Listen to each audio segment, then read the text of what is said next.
అందరికీ కాసం ఫ్యాషన్స్ వారి దసరా శుభాకాంక్షలు. కాసం ఫ్యాషన్స్ తెలంగాణ, ఆంధ్రప్రదేశ్. కాకినాడ జిల్లా సోమలకోట మండలం పనసపాడు వద్ద జరిగినటువంటి యువతి మృతి, అలాగే ఏదైతే రైలు పట్టాల పైన అలాగే ప్రియుడు కూడా చనిపోయిన ఘటనపై అయితే పోలీసులు అయితే ఇన్వెస్టిగేషన్ చేపడుతున్నారు. మరో పక్కన రైల్వేకి సంబంధించి పోలీసులు పక్కన విచారణ చేపడుతుంటే, అలాగే పనసపాడు వద్ద జరిగినటువంటి ఆ యువతి ఎవరైతే ఉన్నారో దీప్తి మృతిపై కూడా పోలీసులు ఇప్పటికే విచారణ అయితే చేపట్టారు. అసలు ఏం జరిగింది అనే కోణమే కూడా మరిన్ని విషయాలను కూడా సేకరిస్తున్నారు. ప్రస్తుతం పెద్దాపురం డిఎస్పీ శ్రీహరిరాజు గారు ఉన్నారు. అసలు ఏం జరిగింది, ప్రాథమిక దర్యాప్తులో ఏం తెలియదని మరిన్ని విషయాలు తెలుసుకుందాం. సార్ చెప్పండి, ఈ ఘటన ఏ విధంగా జరిగింది అనుకుంటున్నారు, ఏ విధంగా మీరు ప్రాథమిక నిర్ధారణ రావడం?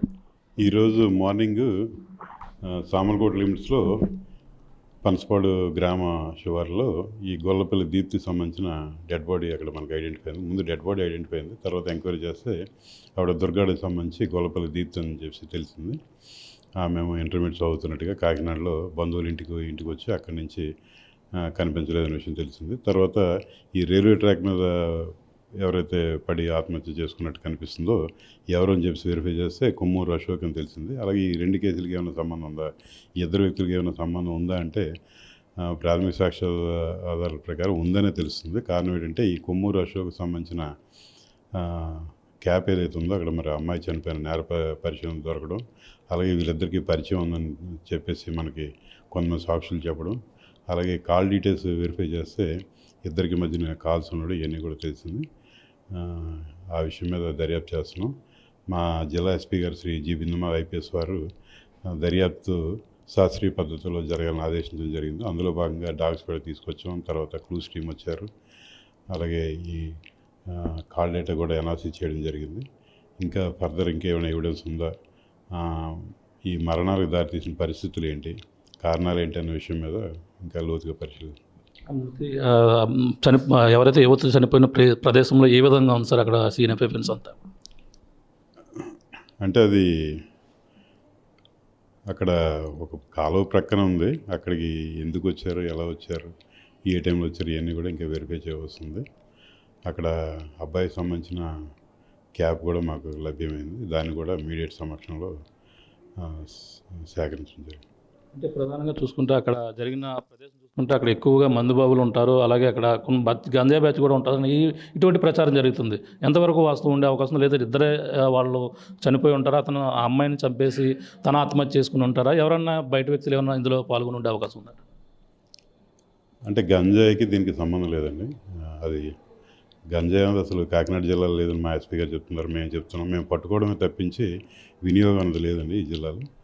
అయితే ఈ రోజుల్లో మనకు తెలియని విషయం కాదు. ఎక్కడైనా ఖాళీ ప్రదేశాలు ఉంటే అక్కడ ఏదో ఖాళీ బీర్ బాటిల్ మరొకటి ఉండడం ప్రతి చోట కూడా అది జరిగేది. దాన్ని బట్టి ఇదేమో మందుబాబు సంచరించే ప్లేసు లేదా మరొకటి మనమే నిర్ధారణకు రాలేము. అటువంటిది ఏం లేదండి, అటువంటిది ఏం లేదు. ఇది కూడా గ్రామాన్ని ఆనుకునే ఉందని వెరిఫై చేస్తున్నాడు అనే విషయం. అంటే పీక కోసిన ఉన్నట్టుగా అక్కడ కత్తి కూడా ఎటువంటివన్నీ సేకరించారండి. అమ్మాయి ఒంటిపై కూడా వస్త్రాలు లేనట్టుగా కూడా చెప్పుకొస్తున్నారు. అంటే ఇవన్నీ కూడా బ్లేడుతో గాయపరిచినట్టుగా ఉందండి. ఆ బ్లేడ్ కూడా నేరస్థలం మనం సీజ్ చేయడం జరిగింది. దీనిపై కుటుంబ సభ్యులు ఏమంటున్నారండి? అంటే వాళ్ళకి ఏమైనా అనుమానం ఉందని ఏమైనా చెప్పుకొస్తున్నారు కుటుంబ సభ్యులు కానీ, అమ్మాయి కుటుంబ సభ్యులు? అన్నీ వెరిఫై చేస్తున్నామండి. ఇంకా మా దృష్టికి వచ్చి ఇంకా 6 hours కూడా అవ్వలేదు. అన్నీ కూడా వెరిఫై చేస్తున్నామండి. ఇదేంటంటే ఒక అమ్మాయికి సంబంధించిన విషయం కాబట్టి మేము కూడా కొన్ని విషయాల్లో గోప్యత పాటించాల్సిన అవసరం ఉంది. అమ్మాయి కూడా మైనర్, ఈ అమ్మాయి కాబట్టి అన్ని విషయాలు కూడా పరిశీలన చేస్తాం.